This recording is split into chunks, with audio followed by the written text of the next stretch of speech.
Hello friends, मैं doctor Swapnil. जैसे कि आप सब लोग जानते हैं कि कोविड के 70 to 80% पेशेंट्स को हॉस्पिटलाइजेशन की ज़रूरत नहीं पड़ती है। वो होम क्वारंटाइन बेसिस पे ही वो ठीक हो सकते हैं। ठीक, सो आज की वीडियो में हम इसी पेशेंट के ऊपर बात करेंगे जो पेशेंट होम क्वारंटाइन बेसिस पे एडमिट है घर पे अपने, और उनकी देखभाल हम किस तरीके से कर सकते हैं। और आपको मैं ऐसे 10 पॉइंट ऐसे बताऊंगा जिससे आप आराम से घर बैठे बैठे ये कोविड-19 ये जो बीमारी है उसका सामना आप अच्छे से कर सकते हो और कोविड-19 से आप बाहर आ सकते हो। तो देखिए, सबसे पहला पॉइंट इंपॉर्टेंट है, वो है डू नॉट पैनिक। ठीक है, आपको बिल्कुल भी नेगेटिव न्यूज़ नहीं देखना है। कोई भी सोशल प्लेटफॉर्म पे नेगेटिव न्यूज़ मत देखो। आप पॉजिटिव चीज़ें देखो, पॉजिटिव चीज़ें सुनो। आपका मेंटल हेल्थ सही बैलेंस रहना बहुत ज़रूरी है। आपको कुछ नहीं होने वाला है। आप उन 70 to 80% लोगों में से हो, 90% लोगों में से हो जो हो घर बैठे ही ठीक होने वाले हैं। दूसरी स्टेप इंपॉर्टेंट है, वो है एक सेपरेट आइसोलेशन रूम अपना होना चाहिए, जहाँ पे उस रूम में हो सके तो टॉयलेट बाथरूम अगर वहाँ पे अटैच है तो कभी भी बेटर। फैमिली मेंबर में से कोई भी एक फैमिली मेंबर जो है वो पेशेंट के साथ उसको खाना देने का काम, उसको उनको उसकी चीजें पहुंचाने का काम, ये सब कोई भी एक ही आदमी करेगा। जिस बर्तन में हम खाना देंगे जितना हो सके उतना डिस्पोजेबल चीजों में उसको खाना दो। फिर उसके बाद में उसको यूज करने वाले यूटेंसिल जो है या फिर जो भी बर्तन वो उनके यहाँ पे यूज होंगे, उसको सेपरेट वॉश बेसिन में उनको ग्लव्स पहन के धोना है। फिर उसके बाद में उसके टॉवल सेपरेट होने चाहिए। फिर उसके बाद में उनका टॉयलेट जो है वो अगर यूज़ करते हैं तो टॉयलेट भी जो है वो उनके आने के बाद में हमने क्लीन करना चाहिए। ठीक, नेक्स्ट पॉइंट है, थर्ड पॉइंट है rest and proper diet. Rest बहुत ज़रूरी है दोस्तों, और एक सही हेल्दी डाइट होना यहाँ पे बहुत ज़रूरी है। मोस्टली ये हेल्दी डाइट मतलब नॉर्मल घर का खाना भी चलेगा। प्रोटीन रिच डाइट अगर होता है तो बहुत अच्छा है। नॉर्मल चपाती भाजी दाल इसमें प्रोटीन आ जाएगा। प्लस अगर फ्रूट्स में अगर जाते हैं तो vitamin C rich fruit, citrus fruit जो भी है वो आप ले सकते हो, जो आपके विटामिन सी इम्यूनिटी को बिल्डअप करने के लिए कभी भी अच्छे रहेंगे। ठीक, और साथ में ही अगर आप आयुर्वेदिक गोल्डन मिल्क यानी हल्दी और दूध का मिक्सचर आप लेते हो तो वो भी आपके लिए सही रहेगा। फिर गिलोय जूस अगर आप पीते हो तो वो भी कभी भी, ये आयुर्वेद की एक बहुत अच्छी दवाई है कोविड के ऊपर, तो इसलिए गिलोय का जूस या फिर गिलोय की कोई भी चीज़ आप ले सकते हो।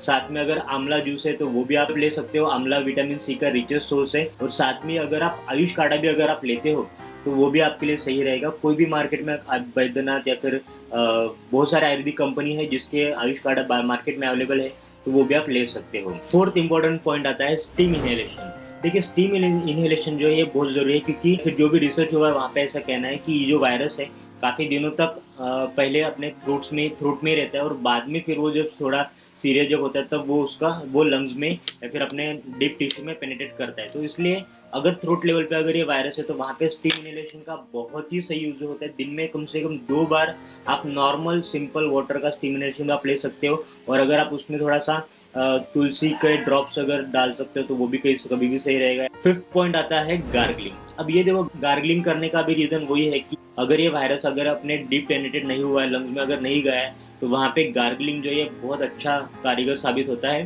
करना सिर्फ इतना ही है, नॉर्मल वाटर में गार्गलिंग कर सकते हो, उसमें थोड़ा सॉल्ट डाल के गार्गलिंग कर सकते हो।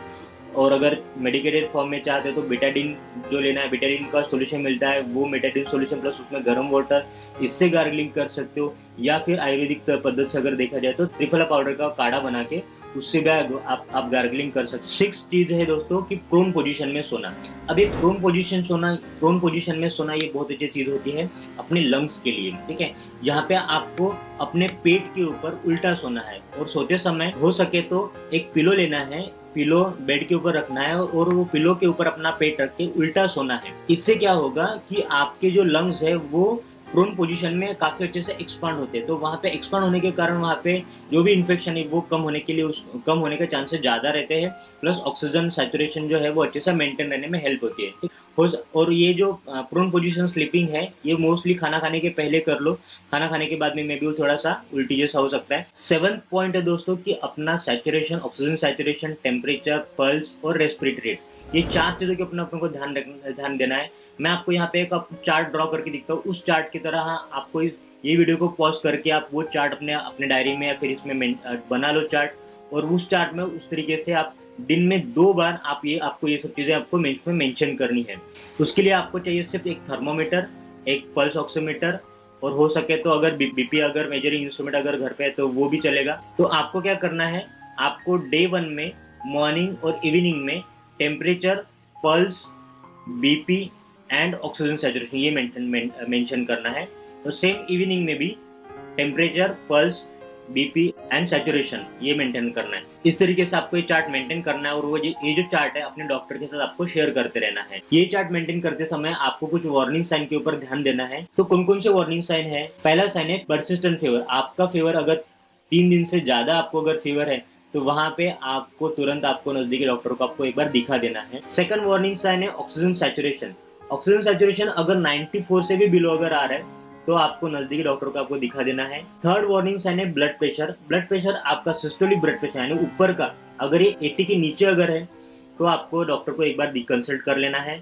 डिहाइड्रेशन अगर फील हो रहा है, काफी ज्यादा लूज मोशन हो रहा है तो वहां पे भी आपको एक बार डॉक्टर को दिखा देना है। फिर उसके बाद में रेस्पिरेटरी रेट, अगर आपको 1 मिनट में 20 या फिर 20 से ज्यादा बार अगर आपको सांस लेने की जरूरत पड़ रही है तो वहां पे भी एक वार्निंग साइन हो जाता है, आपको डॉक्टर को दिखा देना है। फिर नेक्स्ट साइन है आपका पल्स। पल्स भी अगर आपका कंटिन्यूस ड्रॉप अगर होते जा रहा है, पल्स का नॉर्मल 72 ये रेंज है, ये अगर मेंटेन नहीं हो पा रहा है ऊपर उसके ऊपर या फिर ऊपर उसके नीचे अगर जा रहा है तो ये भी एक वार्निंग साइन है। 8th पॉइंट है 6 मिनट वॉक टेस्ट। ये बहुत जरूरी चीज है दोस्तों। ये एक ऐसी टेस्ट है दोस्तों जो हम घर बैठे बैठे कर सकते हैं अपने लंग्स की कैपेसिटी को समझने के लिए या फिर लंग्स में कितना वायरल लोड हुआ है ये समझने के लिए। तो इसलिए उसको करना कैसे है, आपको सबसे पहले एक पल्स ऑक्सीमीटर लेके अपना ऑक्सीजन सैचुरेशन चेक कर लेना है।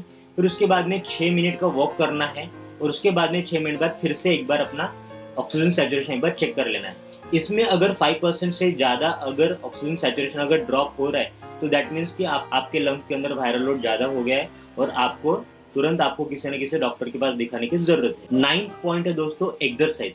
अब यहाँ पे एक्सरसाइज आने बहुत ज्यादा एक्सरसाइज नहीं करनी है, नॉर्मल कम से कम सुबह शाम दिन में 10 मिनट के लिए अपने घर में ही आपको चलना है। में हो सके तो वहाँ पे प्राणायाम करना है। प्राणायाम एक बहुत अच्छा एक्सरसाइज अपने लंग्स के लिए। आयुर्वेदिक आप यूट्यूब पे जाओगे तो आपको बहुत सारे प्राणायाम ऐसे मिलेंगे जो अपनी लंग कैपेसिटी बढ़ाने के लिए हेल्पफुल साबित होते हैं, तो वो आप कर सकते हो। इसके अलावा मैं आपको कुछ लंग एक्सरसाइज आपको बताऊंगा, आप घर बैठे बैठे आप कर सकते हो। उसमें सबसे पहली लंग एक्सरसाइज आएगी आपकी कि स्पायरोमीटर। अब ये स्पायरोमीटर आपको मार्केट से लेके आना पड़ेगा, वहाँ पे आपको स्पायरोमीटर से भी आप लंग एक्सरसाइज कर सकते हो। उसके वीडियोस आपको बाहर यूट्यूब पे दिख जाएंगे। लेकिन स्पायरोमीटर अगर आप नहीं लेना चाहते हो तो वहां पे मैं आपको कुछ चीजें से बताऊंगा। करना सिर्फ इतना है, 1 गिलास पानी लेना है आपको, वो पानी में स्ट्रॉ डालना है उसके अंदर और स्ट्रॉ से हमें सबसे पहले डीप इनहेल करना है और जितना हो सके उतना इनहेल करने के बाद में वो स्ट्रॉ से अपने को वहां पे ब्लो करना है, जितना हो सके उतना डीप ब्लो उसमें करना है। ठीक, सो इस तरीके से कम 10 बार आपको डीप इनहेल करके स्ट्रॉ से ब्लो करना है। सिंपल एक्सरसाइज है, घर में कोई भी कर सकता है। और ये भी अगर नहीं पॉसिबल हो रहा है तो नॉर्मल अपना जो बलून हो वो भी कम से कम दिन में 5 बार तो भी बलून जो है वो अपना आप उसको ब्लो करके देख सकते हो। एंड लास्ट में सबसे इम्पोर्टेंट चीज है, इसके साथ में कुछ मेडिसिन लेना जरूरी है क्या। अब यहाँ पे मैं एडवाइस करूंगा आपको कि आप अपने नजदीकी डॉक्टर से आप कांटेक्ट में रहो। आपका डेली चार्ट आप उनको आप दिखाते रहो, शेयर करते रहो। वो अगर आपको एडवाइस करते तो साथ में आप विटामिन सी की टैबलेट्स या फिर कुछ अगर upper respiratory tract antibiotic antiviral वगैरह ऐसे मेडिसिन आप वो अगर देते हैं तो आप ले सकते हो साथ में, कभी भी सेफ साइड के लिए अच्छा रहेगा। बीइंग आयुर्वेदिक डॉक्टर मैं आपको सजेस्ट करूंगा कि यहाँ पे आप अगर चाहते हो अपने पेशेंट को कुछ आयुर्वेदिक मेडिसिन दे तो आप कभी भी इस नंबर पे हमारे यहाँ पे कॉल करके आप आयुर्वेदिक मेडिसिन मंगा सकते हो। इसके अलावा फिर भी मैं आपको बताऊंगा कि वहाँ पे क्या क्या आयुर्वेदिक मेडिसिन अच्छी रहेगी। वहाँ पे अमृतारिष्ट, वहाँ पे अश्वगंधारिष्ट, फिर कनकासव, फिर संशमनवटी, आयुष काढ़ा, वासावलेह, चंद्रप्रभावटी इत्यादि इत्यादि ये सभी मेडिसिन आयुर्वेदिक मेडिसिन आप ये होम क्वारंटाइन बेसिस पे अपने। तो इस तरीके से ये 10 स्टेप को फॉलो अगर आप करते हो तो आपके पेशेंट को होम क्वारंटाइन बेसिस पे ही आपका पेशेंट जो है ये घर बैठे बैठे ठीक हो जाएगा। उसको कोई भी हॉस्पिटलाइज एडमिशन की जरूरत नहीं पड़ेगी और अपने रिलेटिव को आप अपने पेशेंट को आराम से घर बैठे उसको ठीक कर सकते हो। सो वीडियो अगर अच्छा लगा हो तो प्लीज उसको लाइक करो, शेयर करो, सब्सक्राइब करो मेरे चैनल को। ये वीडियो आपका शेयरिंग करना किसी के लिए काफी हेल्पफुल हो सकता है दोस्तों। मे भी किसी की जान बचा सकता है, एटलीस्ट वो पेशेंट को हॉस्पिटल जाने से बचा सकता है और अपने हेल्थ सिस्टम के ऊपर आने वाला प्रेशर जो है ये आप कम करने में उसको हेल्प कर सकते हो। So please like, share and subscribe. Thank you.